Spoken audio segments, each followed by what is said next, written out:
Hoy voy a hablar de algo muy importante. Yo quiero hablar del conocimiento de la palabra. Y le puse por tema al mensaje una pregunta que la voy a contestar. ¿Qué es tener la mente de Cristo? ¿Qué es tener la mente de Cristo?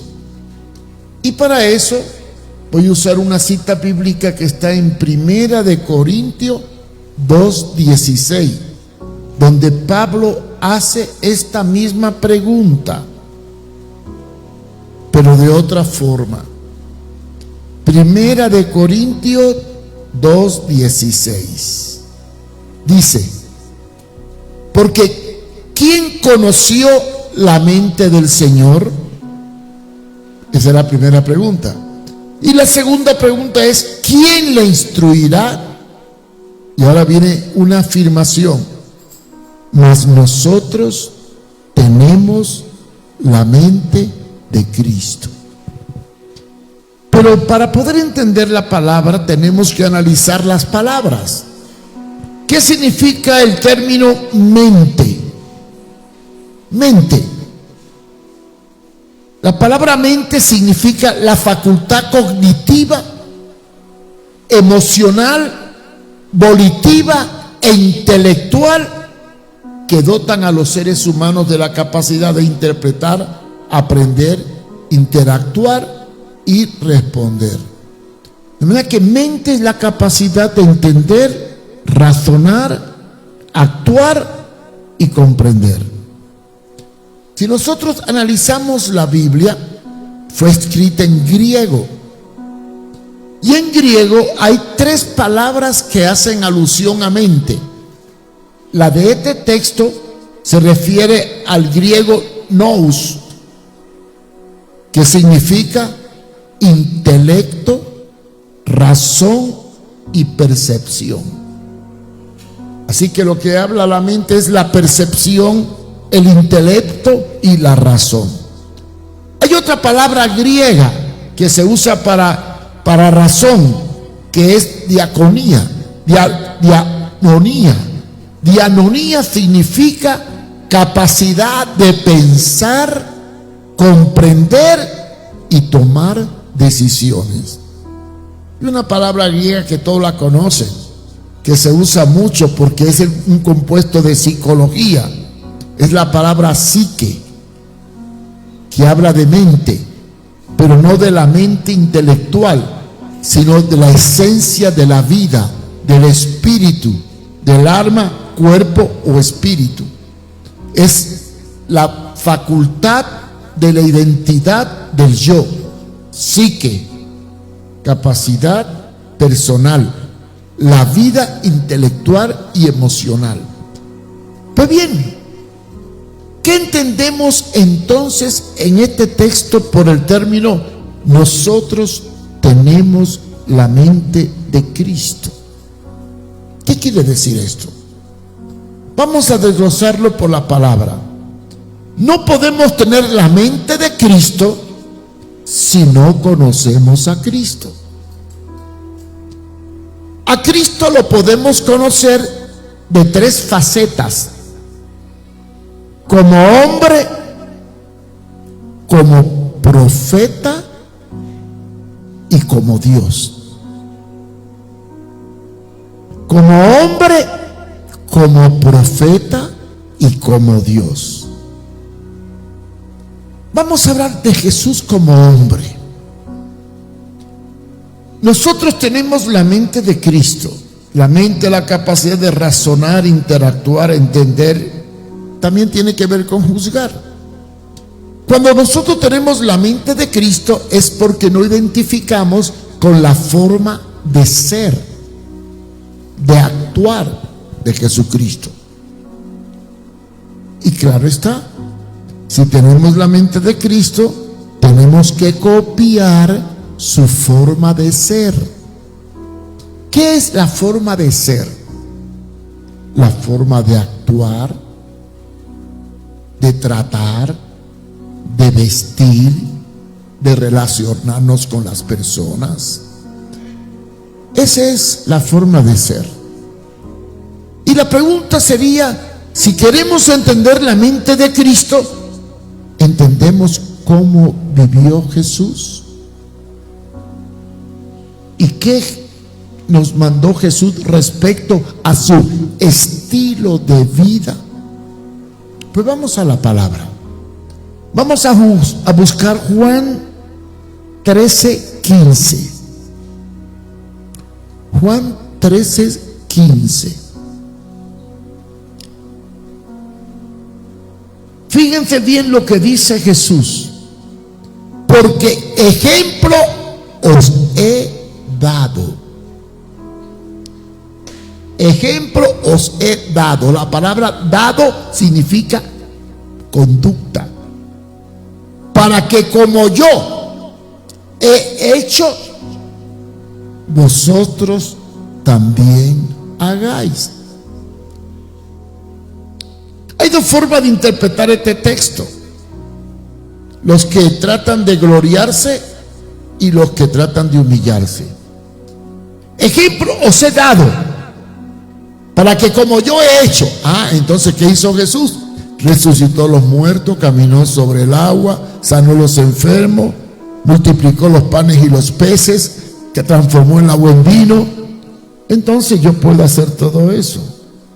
Y muchos interpretan el texto referente a cómo Jesús tuvo poder de romper todas las reglas para hacer milagros. Nosotros también tenemos todo el poder de hacer milagros. Y toman ese lado por ahí para exaltar la parte poderosa de Jesús. Y no podemos negar que Jesús hizo muchas cosas maravillosas. Pero la pregunta aquí es, ¿se está refiriendo a Jesús? ¿A que yo puedo caminar sobre el agua? ¿A que yo puedo convertir el agua en vino? ¿A que yo puedo multiplicar los panes y los peces? ¿Se refiere a eso? ¿O se refiere a algo mucho más amplio que el actuar? Ejemplo os he dado, para que como yo he hecho.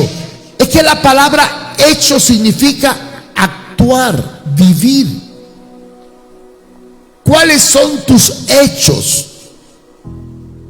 ¿Cómo vives tú? ¿Cómo te comportas tú? ¿Cómo hablas tú? ¿Cómo viste tú? ¿Cuál es tu estilo de vida? Bueno, veamos. Ejemplo os he dado. Este ejemplo de Jesús no solamente era un ejemplo basado en un estilo diario de caminar y de actuar, sino que su actuar iba acompañado de la enseñanza. Entonces, ejemplo os he dado. ¿En qué nos dio ejemplo? En su forma de vivir, en su coherencia entre lo que decía y lo que vivía. Póngase a pensar que Jesús era Dios encarnado. Dice el apóstol Pablo que en él habita la deidad corporalmente. Él mismo dijo que le era dado potestad de lo que quería. Cuando Pilato lo confrontó y le preguntó si tú eras rey, dijo, bueno, sí, yo soy rey, pero mi reino no es de este mundo. ¿Acaso si yo fuera rey de este mundo no mandarían a legiones de ángeles que me liberaran de esto? Jesús tenía todo el poder. Si pudo transformar el agua en vino, podía transformar cualquier cosa. ¿Sí o no? Si pudo callar los vientos, podía callar a cualquiera. Sin embargo, ejemplo os he dado. ¿Qué ejemplo nos dio? Bueno, el primer ejemplo que nos dio es la humildad. Fue humilde. Y por eso en una parte de la Biblia le dijo a su discípulo, Mateo 11:29, le dijo, refiriéndose al ejemplo de su conducta, en su comportar, en su vivir.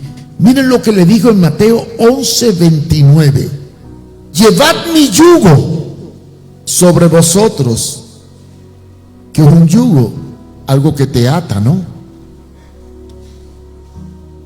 Es algo que te sujeta. Llevad mi yugo sobre vosotros y aprended de mí. Noten que ese aprender de mí y ejemplo os he dado es lo mismo. ¿Qué ejemplo os he dado? Que hagáis lo que yo he hecho, que vivas como yo vivo, que pienses como yo pienso, que actúes como yo actúo. ¿Y qué dijo? Aprender de mí, que soy manso y humilde de corazón. Es importante manso y humilde, pero mucho más importante es de corazón, porque hay gente que son mansa y humilde por interés, por conveniencia. Me conviene ser humilde con mi jefe para que me trate bien y me pague mejor. Esa mansedumbre por interés no es la que Dios busca de nosotros. Es la mansedumbre de corazón.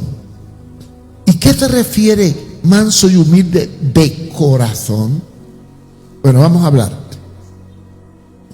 Nosotros sabemos que la mente representa el conocimiento y el corazón los sentimientos. ¿Sí o no? ¿Por qué cuando te emociona el corazón se dispara? ¿Por qué el amor lo pintamos con un corazón? ¿Por qué el amor se representa en corazón? Porque el corazón refleja los sentimientos, mientras que la mente representa la razón. Nuestra humildad y nuestra mansedumbre no obedece a un conocimiento, sino a un sentimiento. Y ahí viene donde viene la palabra yugo. ¿Qué tiene que ver el yugo con la mansedumbre y la humildad?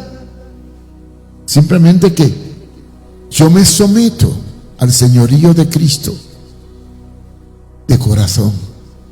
Tomo su carga, aceptando la primera condición de la conversión, que hoy no se predica en las iglesias. Si yo le preguntara, ¿cuál es la primera condición para la conversión? Aceptar el señorío de Cristo en tu vida. Si confesares que Jesús es, ¿qué? El Kyrios, el soberano, el dueño, seréis salvos. Entonces, ¿qué es ser manso? La mansedumbre tiene que ver con las reacciones. La humildad tiene que ver con la actitud. ¿Cómo podemos aprender la mansedumbre? Sometiéndonos al yugo. Ahora vamos a ilustrarlo más claramente.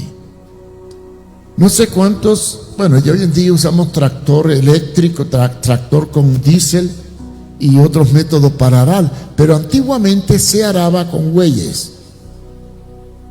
¿Cuántos han visto arar con bueyes? Levanten la mano.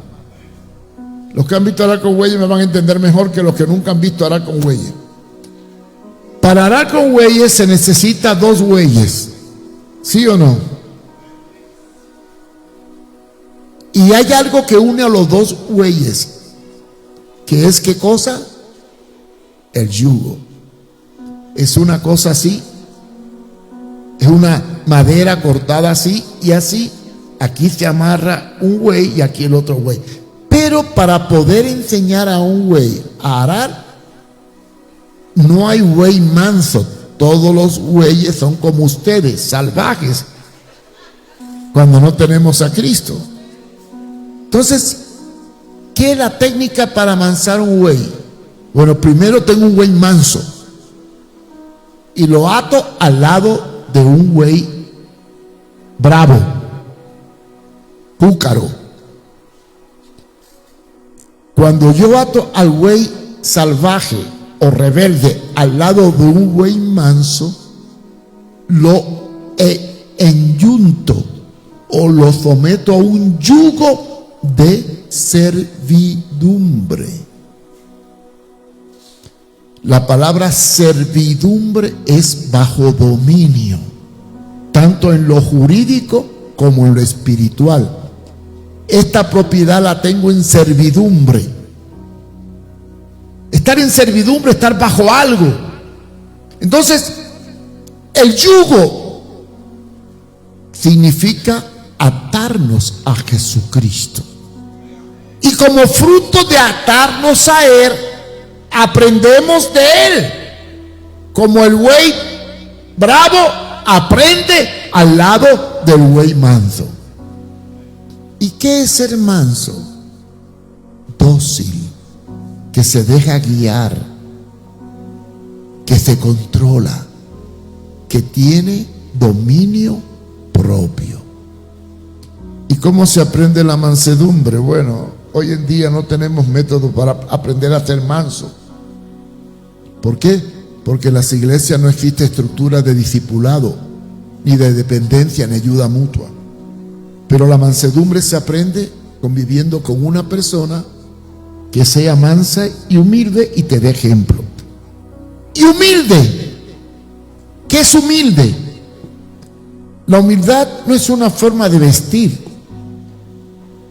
La humildad es una actitud donde automáticamente tú pones el ego detrás y a Cristo delante.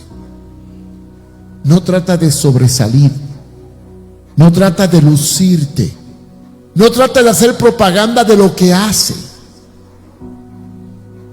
no trata de demostrar lo que eres, lo que puedes o lo que tiene. Humilde, que no sobresale, que se pone el último. ¿Y qué ocurre cuando somos mansos y humildes? Hallamos descanso. ¿Cómo se explica esto desde el descanso? Bueno, vamos a ver. Si no soy humilde, ni soy manso, ¿qué soy? Soberbio y altanero. Y si soy soberbio y altanero, ¿qué tengo? Conflictos de relaciones, enojo. ¿Cómo podemos saber que una persona no es manso ni humilde? No te lo voy a decir porque te van a enojar conmigo. Pero una característica del que no es manso y humilde es que todo lo toma tan a pecho que no puede dormir bien. Padece de úlcera, de agrura, de enojo. La falta de humildad y de mansedumbre nos lleva a la desesperación y a la ansiedad. Hay algo que aprendí yo, hay un libro muy lindo de Dominique Lapierre, se llama Más grande que el amor. Un libro y cuenta 3 historias. Una de ellas es de la Madre Teresa. Y yo creo que lo he contado porque esta es la historia que más me ha impactado a mí. Cuando el Dominique Lapierre, un escritor periodista, fue a la India y visitó Cúcuta y fue a ver el lugar donde la Madre Teresa atendía a los que se morían, la llevó a ver cómo recogía de la orilla del río Ganges los moribundos para llevarlo a una casa mortuoria donde morían. Y claro, en esa casa mortuoria, los que iban a morir a la orilla de un río abandonado, lo llevaba a la casa para que una hermanita estuviera con él a su lado, hablándole del Señor y orando por él para que muriera en paz. Y cuando vio tanta tragedia, desgracia, miseria, pobreza, y vio a la Madre Teresa tan tranquila, tan trabajadora, tan eficiente, le preguntó: Madre Teresa, ¿y usted cuando ve todas estas cosas no se deprime? La Madre Teresa le contestó: hijo mío, solo se deprimen los soberbios y egoístas, porque piensan más en sí mismo que en los demás. Yo no puedo darme el lujo de deprimirme, porque si pienso en mí, me olvido de los demás. Sé que la humildad y la mansedumbre es una actitud frente a las relaciones personales, la cual nos da descanso, porque el que no ofende no teme, el que no hiere no pierde la paz, el que no está enojado duerme tranquilo. Segunda característica de Jesús. Primero, era manso y humilde, vivió un ejemplo con su vida, caminó entre los pobres. Miren, es curioso, siempre he dicho, Jesús, siendo el dueño de todo, vivió de prestado. ¿Sí? ¿Sabían ustedes que vivió de prestado? Nació en un pesebre prestado. Entró un pollino prestado a Jerusalén. Cenó en una casa prestada y lo enterraron en una tumba prestada. Vivió de prestado. Pero, ¿de qué otra forma podemos conocer a Jesús? La mente de Jesús. En su forma de hablar. ¿Cómo hablaba Jesús? ¿Y cómo hablas tú? Aquí sí les voy a dar algunos duros. Por eso yo caigo mal, ¿verdad? Porque a veces digo cosas que no se deben decir en la iglesia de hoy porque asusta a la gente y las espanta. ¿Cómo hablaba Jesús? ¿Y cómo enseñó Jesús que teníamos que hablar? Fue coherente. A lo malo le llamó malo. No se adaptó al sistema. Si no, lea Mateo capítulo 23. Puso verde a los religiosos de su época, que eran los fariseos y los saduceos, los maestros religiosos. Les llamó hipócritas, sepulcro blanqueado, generación de víbora. Les llamó de todo. Pero ¿cómo nos enseñó a nosotros que tenemos que hablar como cristianos? ¿Cuál es el modelo de Jesús? ¿Cuál es la mente de Jesús en nuestra forma de hablar? Vamos a Mateo 5:37. Mateo 5:37.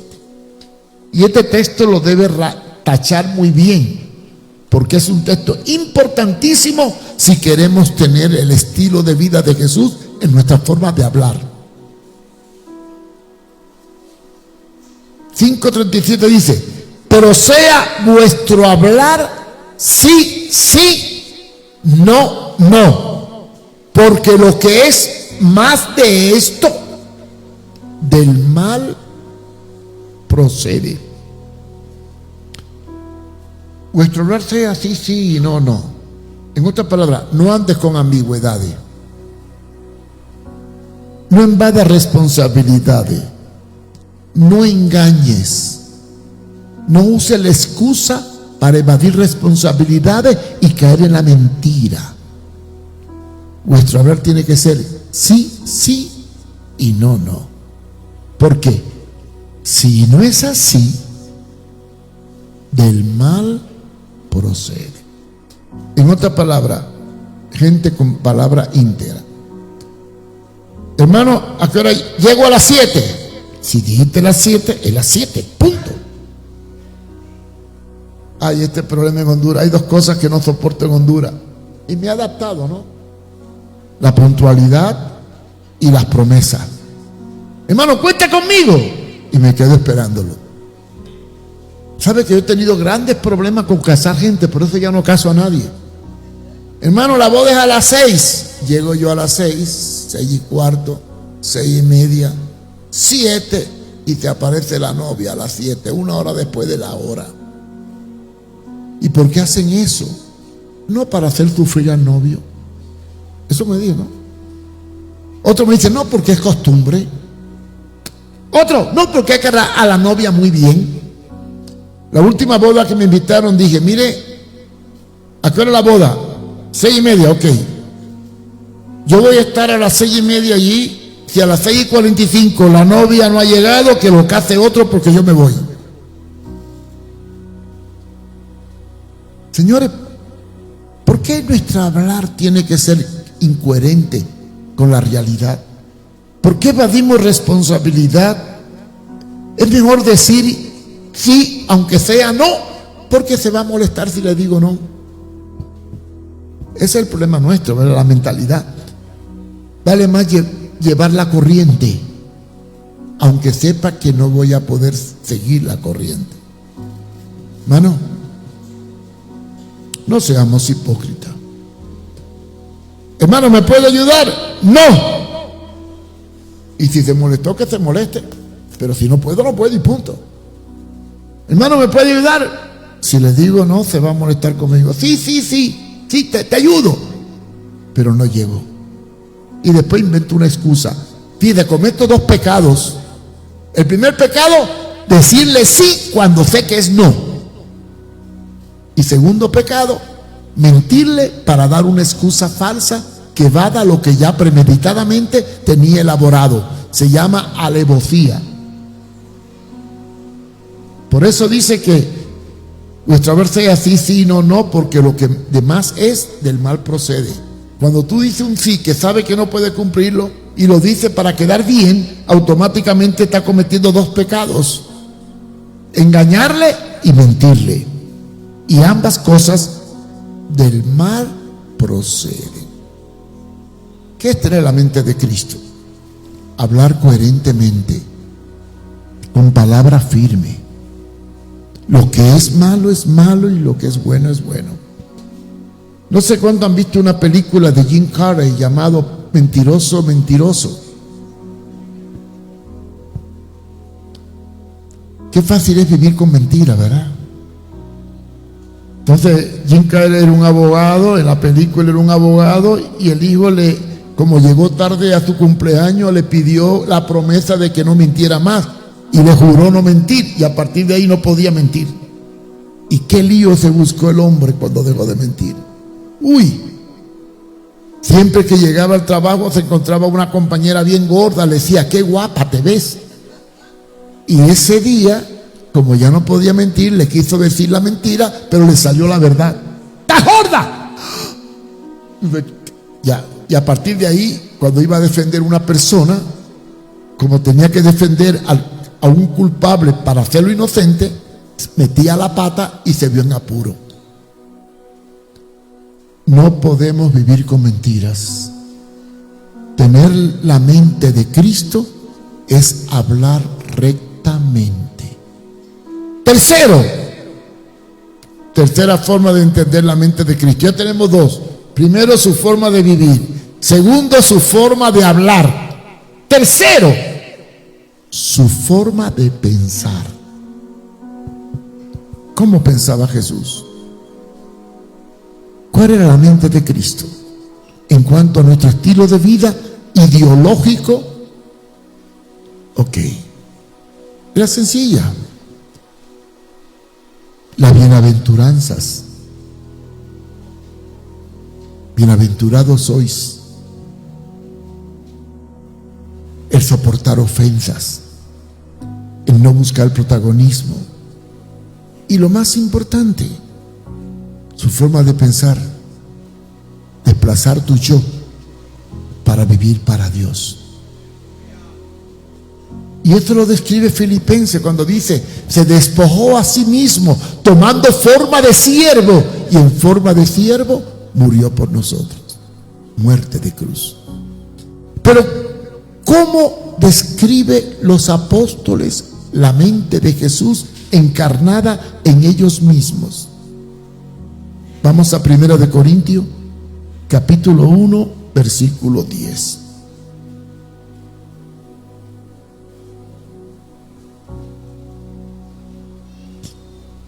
Os ruego, pues, hermanos, que en el nombre de nuestro Señor Jesucristo, que habléis todos una misma cosa.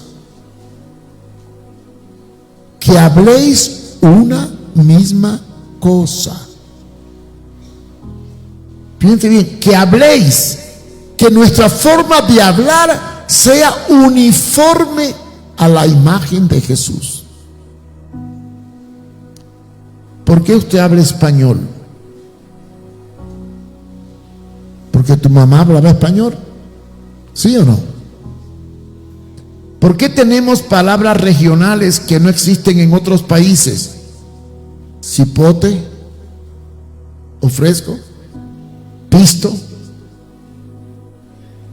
son palabras regionales. Aprendimos a hablar como hondureño porque nacimos en Honduras. Si hubiera nacido en Colombia, hablaría un español colombiano. Y si es en Chile, un español chileno. os ruego, hermanos míos, que habléis todos una misma cosa, que nuestra forma de hablar sea conforme a la voluntad de Dios, y que no haya entre vosotros divisiones, sino que estéis perfectamente unidos en una misma mente y en un mismo parecer o sentir. Fíjense aquí que habla de una misma mente y un mismo sentir. ¿Cómo podemos alcanzar unanimidad en criterio frente a la realidad de la vida? Aprendiendo un mismo patrón de conducta, que es el de Cristo. Si pensamos como cristianos, no puede haber divergencia. Tiene que haber uniformidad, porque no actuamos por nuestra forma de pensar, sino por la forma de pensar de Él. Y si pensamos como Él, hablamos una misma lengua, hablamos una misma idioma, hablamos en un mismo sentir. Es importante lograr esto. Ahora viene la parte más importante. Vivir, hablar y pensar como Jesús para poder tener la mente de Cristo. ¿Cómo lo podemos lograr? Solo hay una forma: conociendo la palabra, conociendo la vida de Jesús, conociendo su caminar, conociendo sus enseñanzas y conociendo sus técnicas para formar un carácter conforme a la imagen de Él.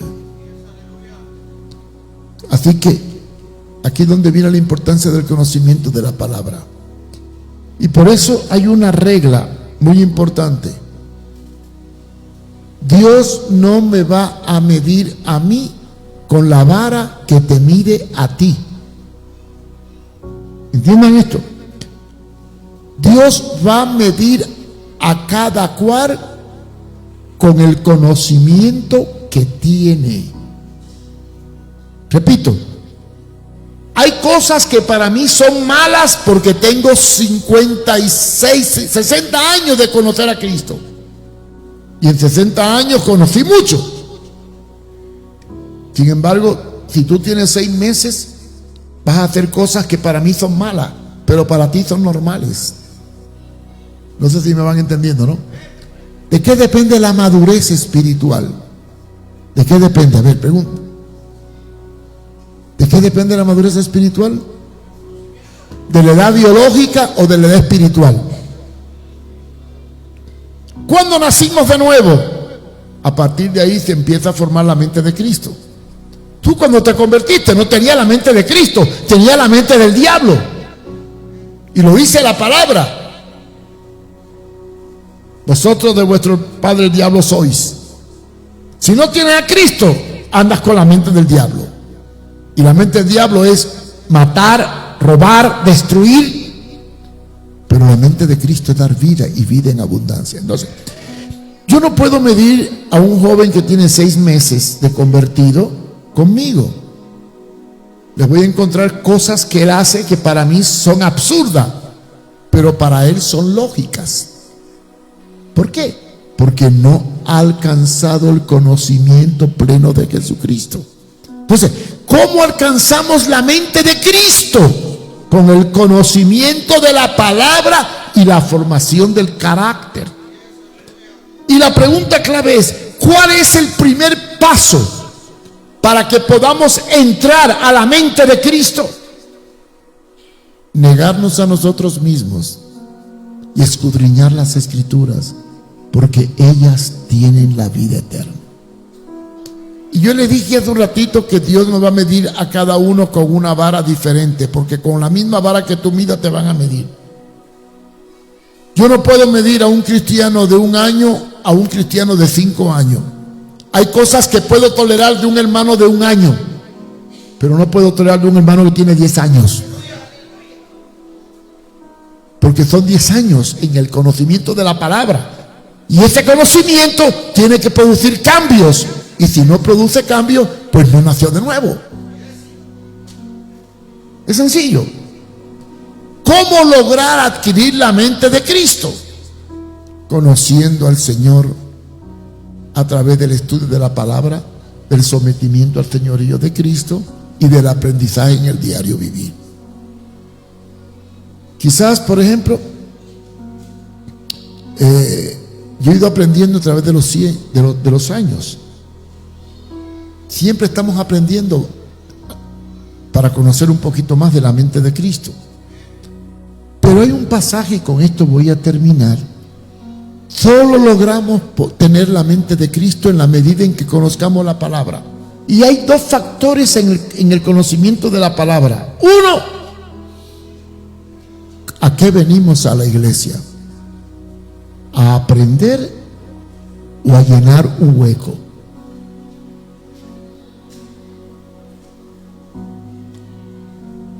En la época bíblica no tenían ni Biblia ni cuadernos, eran papiros.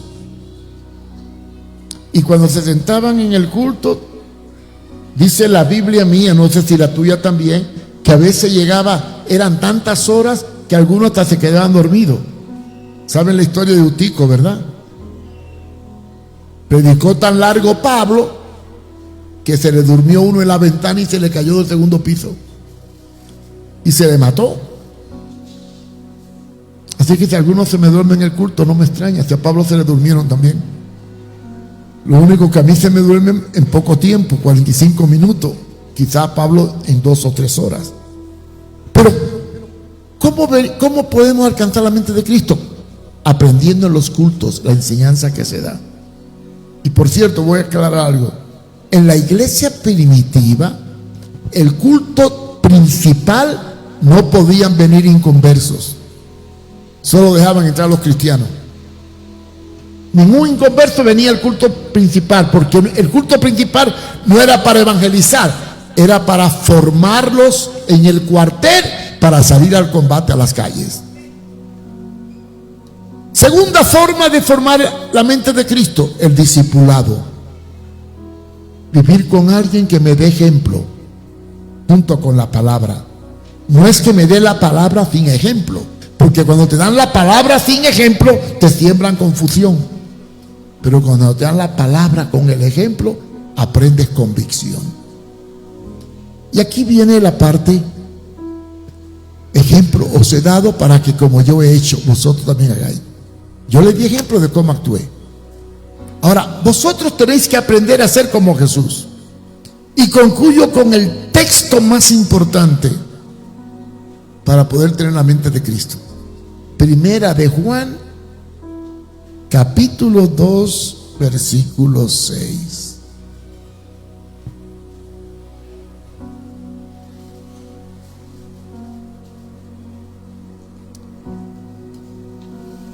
El que dice que permanece en él debe andar como él anduvo.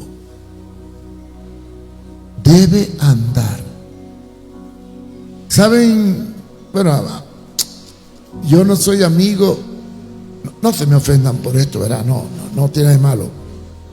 Hoy en día es común que nos pongamos camisetas con textos bíblicos, que pongamos pegatines en los carros, Cristo me ama, etcétera, soy cristiano, y hagamos mucha bulla con rótulos. Y no es malo. No es malo si lo respaldamos con nuestra vida. Porque una vez me encontré un escándalo que hubo de un bolito que agredió a otra persona con una camiseta donde decía soy cristiano, alabo a Jesús. Y una vez leí un accidente que hubo de una pobre mujer cristiana que la metieron preso después de salir del culto. Sí, era cristiana. Bueno, cristiana o Cristina, bueno. Iba manejando su carro y como salió tarde del culto estaba apurada por llegar a su casa. Y delante se paró un taxi. Y la mujer le tocó, pi, pi, pi, pi, pi, pi, muévate, pi, pi, bulla para que tal. Y el policía la miró tan inquieta, tanto pito, tanta bulla, que se le acercó y la detuvo. Y se la llevó presa. Cuando estaba en la estación, ¿y de qué me acusa? De robarse el carro. Señor, si ese carro es mío. Bueno, yo no sé, pero usted tiene una calcomanía detrás que dice: soy cristiana, amo a Cristo. Pero se comportaba como una impía, como una ladrona cuando está apurada por llegar porque está huyendo de algo. Piense, ¿somos coherentes en nuestro estilo de vida? ¿Andamos como Él anduvo? Cuando ve a un ancianito que entra a un local y no hay asiento, ¿te levanta para dárselo? ¿Imita la moda del mundo? ¿O eres como eres desde que naciste porque es tu forma de ser? El problema no es si tengo barba o no tengo barba, si pelo corto o pelo largo. Eso no es el problema. El problema es ser como soy siempre. Punto. Miren, cuando yo empecé en brigada, anécdota, 1973, el tener barba era un símbolo muy negativo porque como estaban las guerrillas y toda esa onda, y se convirtió en mi iglesia Renán Carías y tenía su barba. Se convirtió porque tenía barba siempre. Y lo llevo y cantaba en la iglesia y lo llevé conmigo a un culto, a una iglesia, y cuando lo voy a pasar a cantar me dice el pastor que no, que no cante. ¿Por qué? Porque tiene una barba. Aquí no permitimos cantar con barba. Bueno, no pudo cantar. Entonces, entonces yo me enojé y como manifestación de enojo prediqué debajo. ¿Y por qué no predica arriba? No, porque mejor abajo. Cuando yo empecé en brigada en el año 72, estaba la onda de los hippies. Solamente las personas que tengan más de 50 años entienden qué es eso. ¿Se acuerdan la onda de los hippies? ¿Cuántos se acuerdan? Pelo largo, cachamblá, una moda bien. Y usaban marihuana, eran mafufos, marihuaneros. Y al convertirse, yo siempre he creído que el cambio de afuera depende del cambio de adentro. Esa es mi convicción. El conocimiento es el que produce cambio, no es el pastor ni la imposición, sino la convicción. Y entonces yo le exigía que tenían que ir a una iglesia y congregarse. Y porque tenían el pelo largo no lo dejaban ir a la iglesia. Le decían que si quería venir al culto tenía que pelarse. O quitarse el cachamblá o el vaquero. Eso ocurría antes. Hubo uno, no voy a decir nombre porque es muy conocido en Honduras, que tenía una pinta de hippie tremendo. Después se convirtió en pastor. Y no se quitaba el saco ni la corbata ni en la oficina. Cambió radicalmente. Se fue de un extremo al otro extremo. ¿Cómo tenemos que ser en la apariencia? Según la madurez y el conocimiento que vamos adquiriendo. ¿Cómo vamos modificando nuestras costumbres? Según el conocimiento y la palabra que vamos aprendiendo. ¿Cómo vamos a modificar nuestra forma de hablar con los demás?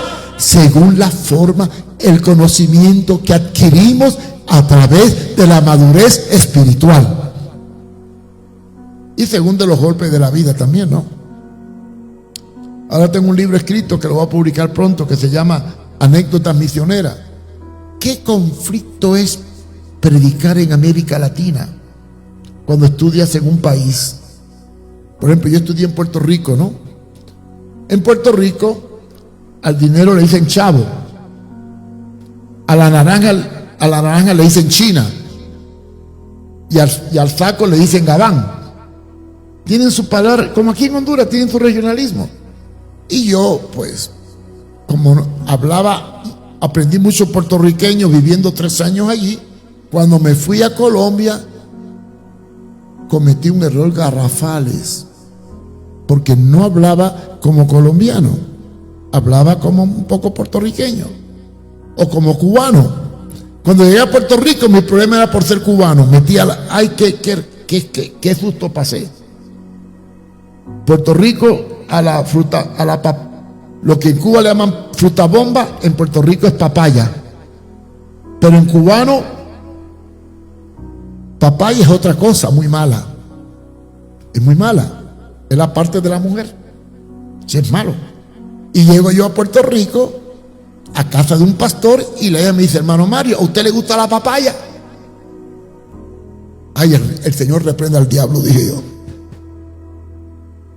Pero lo que ves el idioma, ¿verdad? Por eso aprender a hablar como cristiano no es fácil. Aprender a perdonar no es fácil.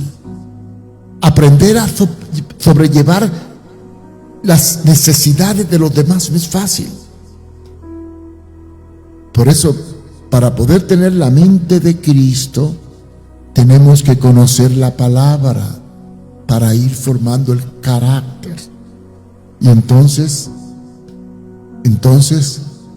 podamos culminar nuestra vida, como dijo el apóstol San Pablo: vosotros sois cartas escritas, no con tinta, sino con el Espíritu del Dios vivo. Aleluya. Qué tremendo que nuestro testimonio hable más que nuestras palabras. Hay algunos predicadores que tienen piquito de oro, hablan muy lindo, pero sus vidas hacen tanto escándalo que no dejan oír sus palabras. Hay que ser coherente para poder tener la mente de Cristo. Y me quedé con lo de Colombia, por cierto. Le voy a contar: en Puerto Rico, naranja es China. En Colombia, China es una niña señorita. ¿Cuántos lo sabían? Bueno, ya saben que si van a Colombia, una china es una niña, una muchacha señorita. En Puerto Rico, una china es jugo de naranja. Para que lo sepa, güey. Pues llego yo a Colombia y voy a una reunión de pastores, pero antes de ir a la reunión de pastores fui al mercado y me compré una naranja cortada al medio que le ponen sal y tú te la chupas. ¿Cuántos han comido naranja así? Todos, ¿verdad? Y cuando llego a la reunión de pastores: hermano Mario, ¿de dónde viene usted? Ay, hermano, me detuve porque fui al mercado y me chupé una china.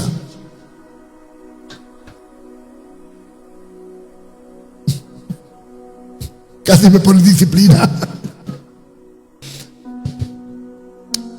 ¿Qué es tener la mente de Cristo? Es hablar conforme al modelo dejado en la palabra. Por eso no puedo juzgar a las personas.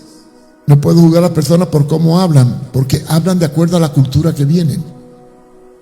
Pero lo importante es que cuando estemos en un lugar, si vengo de otra cultura y esta palabra en mi cultura es buena, pero aquí es mala, tengo que borrarla de mi costumbre para que no escandalice el reino de Dios. Porque nosotros somos cartas escritas. Y no se olviden de ese texto de Hebreo, porque tenemos alrededor nuestro una gran nube de testigos. Cuidemos cómo andamos, cuidemos cómo obramos, cuidemos cómo pensamos y cuidemos también cómo hablamos. Porque, hermano, de esta enseñanza de hoy, la parte más difícil y más dura para poder tener la imagen de Cristo es Mateo 11:29. Aprender de mí, que soy manso y humilde de corazón. Amén. Padre, te damos gracias por tu palabra. Ayúdanos a poder conocer más las Escrituras para ir moldeando nuestra forma de pensar, nuestra forma de ser, nuestra forma de hablar, conforme al modelo de Jesucristo. No somos perfectos ni alcanzaremos la perfección, pero como dijo el apóstol San Pablo: una cosa hago, olvidando lo que queda atrás, me extiendo a lo que está delante, al supremo llamamiento de Cristo Jesús. Ayúdame, Señor, a poder perfeccionar en mi vida tu imagen, para que pueda decir sin lugar a avergonzarme: ya no vivo yo, ahora Cristo vive en mí. Y lo que vivo en la carne, lo vivo para agradar al Hijo de Dios. Gracias.